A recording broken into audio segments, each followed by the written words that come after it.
Welcome to Wildife of The Spiral. Today, we're going to be looking at a group of species that have formed a thriving ecosystem. Together, they have formed a crime syndicate and create havoc and pain throughout the world they call home. Today, we shall be looking at the O Leary Gang.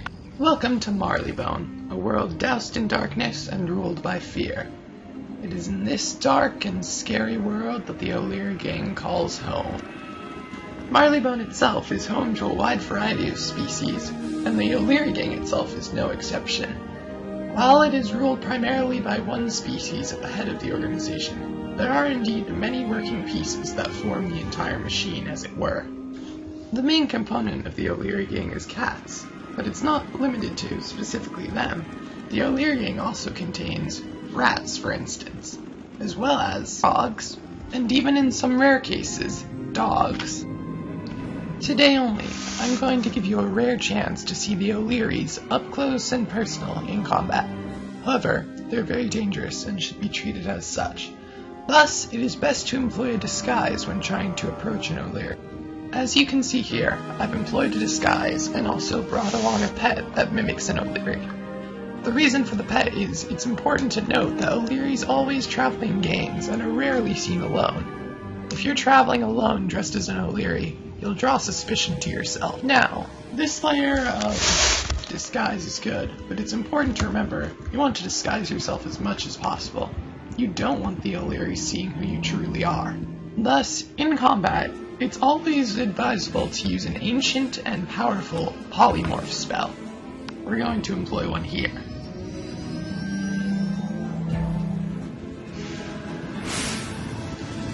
As you can now see, we have 3 separate layers of disguises on, and the O'Learys themselves are very confused and unaware of who we truly are. This now gives us a chance to safely approach them in combat without having them immediately destroy us. They may be somewhat suspicious, but they can't tell what we really are.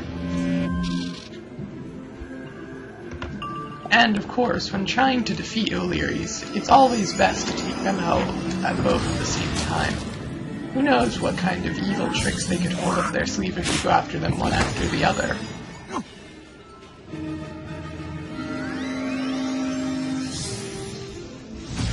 Thus, the true power of the polymorph shines through, showing just what a formidable type of spell they can truly be. Astounding the damage they can muster. And your stats don't suffer at all for it. It's rumored that you can find the leader of the O'Learys hiding somewhere within the Royal Museum, though I doubt it. I mean, look at that top-notch security they've got there. 3 guards and one of them is pacing back and forth. I doubt there's any way, or any kind of magic, that could allow anyone to breach these impenetrable defenses. It's just an old wives' tale if you ask me. We hope that today's episode has been both informative and enjoyable, and will help you to protect yourself should you find yourself within the reaches of the O'Leary Gang any point in the future. We'd like to thank you for watching, and we'll see you next time here on Wildife of the... Uh-oh.